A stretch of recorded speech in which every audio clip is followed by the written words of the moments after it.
Back in the early 80s, wrestling was like a dive bar jukebox. Loud, regional, and mostly filled with guys yelling at each other in smoky halls. Then Vince McMahon Jr. walked in, kicked the table over, and decided he was going to take this circus national. He bought the WWF from his dad and burned the territory system to the ground. His master plan? Hulk Hogan. Fresh off playing Thunder Lips in Rocky III, Hogan had the muscles of a superhero and the mic skills of a Saturday morning cartoon. And America ate it up. With his tan, his bandana, and his demand that you say your prayers and eat your vitamins, Hogan became the face of wrestling's first mainstream explosion. WrestleMania was Vince's big swing, and somehow it worked. He loaded the show with celebrities, Mr. T, Cyndi Lauper, Muhammad Ali, and turned wrestling into a pop culture event. Then came the rock and wrestling era, where MTV and WWF were suddenly dating. The company cranked out new pay-per-views like a factory. Royal Rumble, SummerSlam, Survivor Series, all instant hits. And of course, WrestleMania 3, where Hogan body slammed Andre the Giant in front of a crowd size that may or may not be real. This era gave us legends. Macho Man Randy Savage snapping into promos, Ultimate Warrior running on pure chaos and face paint, and Ted DiBiase cackling in a suit that screamed Wall Street villain. Business was booming. Wrestling was everywhere. Hogan was on lunchboxes, in movies, even in a cartoon. But the muscles weren't the only thing juiced. Behind the scenes, the steroid scandal was brewing. By the early 90s, the glitter started to peel. Fans were getting tired of the same over-the-top formula. The golden era wasn't dead, but it was running on fumes. And the next chapter was going to look very different. The early 90s hit WWF like a steel chair to the face. Hogan was gone. Vince was in court defending himself against steroid allegations that basically painted the company as a gym in syringe form. Ratings were plummeting, and the colorful, cartoony vibe that once ruled the world suddenly felt outdated and out of touch with what audiences wanted. So Vince did what any wrestling promoter would do after a scandal, a talent exodus, and a PR crisis. He hit the panic button and rebranded. Out went the roid rage superheroes. In came a new crop of leaner, faster, actually skilled wrestlers. They called it the New Generation, and while it sounded like a soft drink rebrand, it gave us Bret Hart, Shawn Michaels, and a technical style that finally matched the drama of the promos. Gone were the days of leg drops and hulking up. This was an era of super kicks, sharpshooters, and guys who could win a match without looking like they lived at Gold's Gym. Bret the Hitman Hart and Shawn Michaels stepped up when WWF was running on fumes and denial. Bret brought sharp technical wrestling and pink tights that somehow made him look like the toughest guy in the room. Shawn leaned into aerial offense and chaos, backed by enough ego and locker room tension to keep things interesting whether the cameras were rolling or not. Their rivalry became the company's backbone, and for once, it wasn't just carried by muscles and catchphrases. Raw debuted in 1993, giving fans weekly storylines, fresh matches, and just enough unpredictability to keep people watching. Razor Ramon brought swagger, Diesel brought size, and the 1-2-3 Kid proved that even guys who looked like their neighbor's babysitter could get a win on national television. The Undertaker continued being, well, The Undertaker. Still undead, still terrifying children, still putting in work. But even with all of this talent, trouble was brewing. WCW launched Nitro in '95 and started signing WWF's top stars like it was fantasy football. The Monday Night Wars began, and WWF was getting cooked. Then came the moment that changed everything. The Montreal Screwjob. Bret Hart was on his way out, refused to drop the belt to Shawn, and Vince said, screw it, and rang the bell anyway. Bret spit in Vince's face. Fans lost their minds. And Vince accidentally created the perfect villain, himself. By late 1997, Vince McMahon had been punched, spat on, and beaten in the ratings by WCW. He'd had enough, so he looked into the camera and said what every fan already knew. The good guy versus bad guy era was dead. And with that, the Attitude Era was born. A glorious mess of middle fingers, chair shots, and segments that would absolutely not fly today. The engine of the Attitude Era was Stone Cold Steve Austin. After his Austin 316 promo, he became the beer-chugging, boss-punching anti-hero every 90s fan needed. His feud with Vince was lightning in a bottle, blue-collar rage versus corporate smugness. And then there was The Rock, who went from being booed out of arenas to becoming the most electrifying man in sports entertainment. Between the catchphrases, eyebrow raises, and boots to candy asses, he was printing money. DX spent every week seeing how far they could push the line without getting yanked off the air. Crotch chops, crude jokes, and live TV chaos included. Mankind got thrown off a 20-foot cell, crashed through a table, climbed back up, and then fell through the cell. The tag division was on fire. Edge and Christian, the Hardys, and the Dudleys turned tables, ladders, and chairs into weapons of choice, and then built entire careers out of wrecking each other with them. Raw started crushing it in the ratings. WCW tried to keep up, but the wheels were already coming off. By 2001, Vince had bought them and scooped up ECW too, just to make it official. All of it built to WrestleMania X7, the peak of the Attitude Era and arguably the most stacked card WWE ever put together. The night ended with Stone Cold, already the face of the chaos, turning heel and shaking hands with Vince McMahon after brutalizing The Rock with a steel chair. The crowd didn't celebrate. They just watched, unsure what to make of it. The Attitude Era had burned hot for years, but this was the signal that the fire was finally dying out. With the Attitude Era over and the chaos cleaned up, WWE had a problem. All the big stars were gone. WCW and ECW were dead, and Vince McMahon was fighting a very different kind of battle. One with the actual WWF, the World Wildlife Fund. Yep, the guy who built an empire on chair shots and blood feuds lost a legal fight to a panda logo.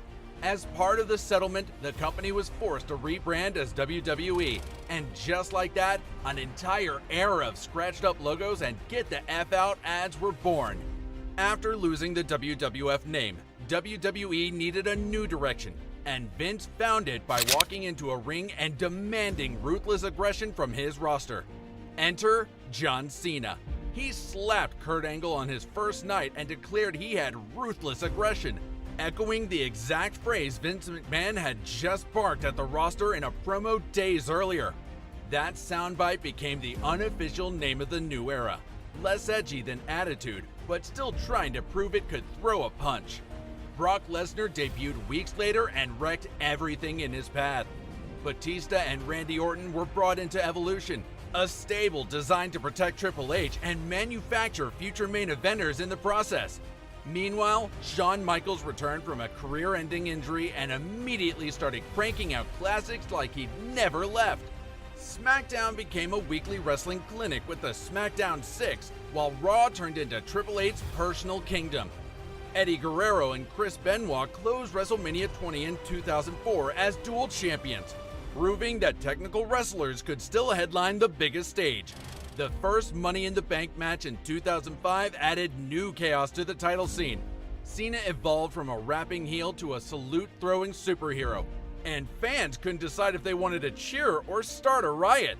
The tone was shifting. WWE was cleaning up a bit, chasing sponsors, smoothing out rough edges, but it hadn't gone soft just yet.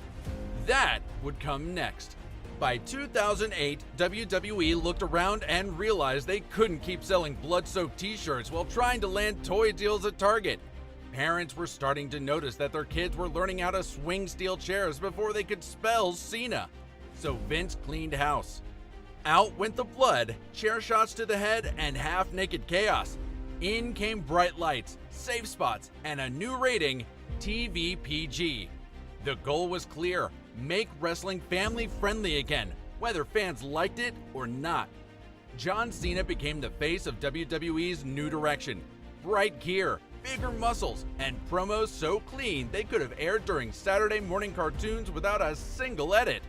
He was exactly what the company wanted: reliable, brand safe, and capable of moving more merch than a Disney Channel crossover.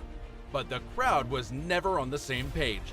One half chanted, "Let's go Cena," the other half fired back with, "Cena sucks," and WWE didn't try to fix it. They just turned up the volume and sold t-shirts to both sides.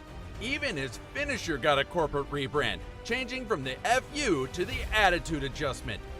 Not everything was bubble wrap.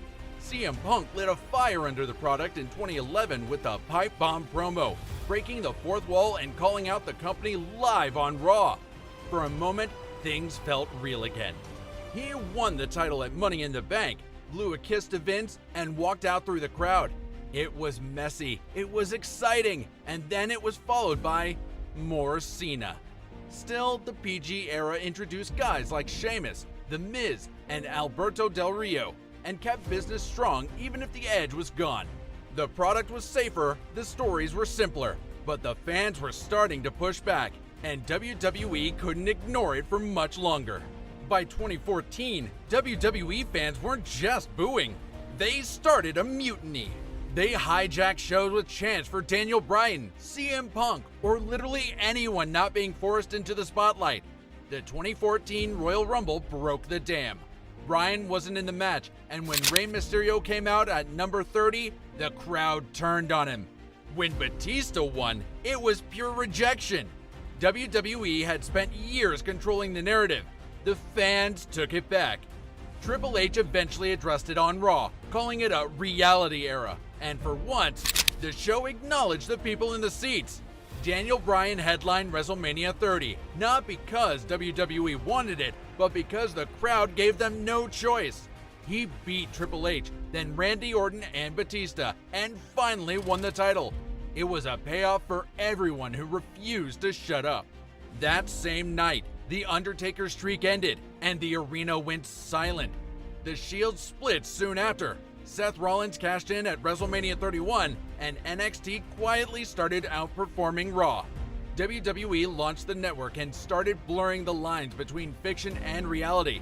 It didn't last long, but it changed the relationship between the company and the crowd, maybe permanently. By 2016, the reality era had lost steam. Punk was gone, Bryan was out with injuries, and the spark had cooled. So WWE rebranded again, calling this the new era. The brand split came back, rosters were shuffled, and suddenly the mid-card wasn't just filler anymore. AJ Styles finally arrived and went straight to the top. Kevin Owens, Finn Balor, and Sami Zayn got their shots. Balor even became the first Universal Champion and vacated it 24 hours later thanks to injury. Some pushes stuck, others didn't, but at least the depth was there. The women's division finally dropped the Divas label and started stealing shows. Sasha, Charlotte, Becky, and Bayley led the charge, and Becky's rise as the man gave the division a new kind of energy. Roman Reigns kept getting the top spot. Lesnar held the Universal title like it was a weekend hobby. Still, the in-ring quality was strong, and the company seemed like it was trying to evolve. But it didn't always land. But the shift was noticeable, right up until everything shut down in 2020. In early 2020, WWE hit a wall. The pandemic shut down live events, crowds, touring, everything that made wrestling feel alive. But instead of pressing pause, WWE moved into the Performance Center and started running shows in silence. No fans, no reactions, just promos echoing off empty walls. It was weird, and not in the usual wrestling way, just quiet. They needed a fix, so they built the Thunderdome, a giant setup of LED screens with virtual fans beamed in over webcam. The chants were fake, the cheers were timed, and everything looked like a high-budget simulation.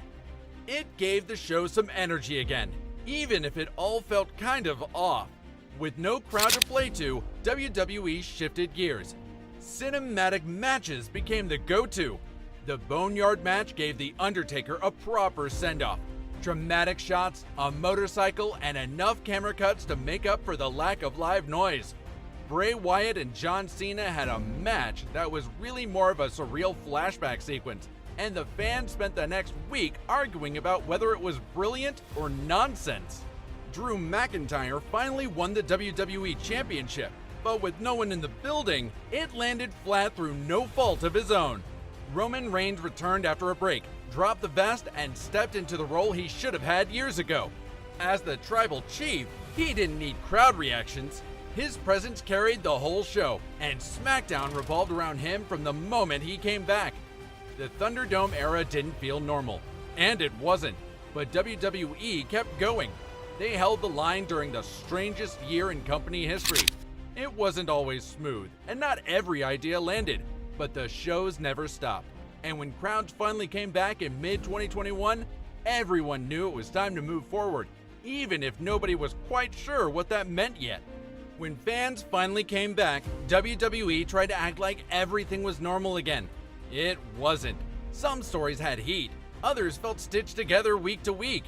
Roman Reigns stayed on top, carrying SmackDown while Raw tripped over itself trying to find direction. Big E finally got his title win, then lost it in record time. Bianca Belair rose to the top.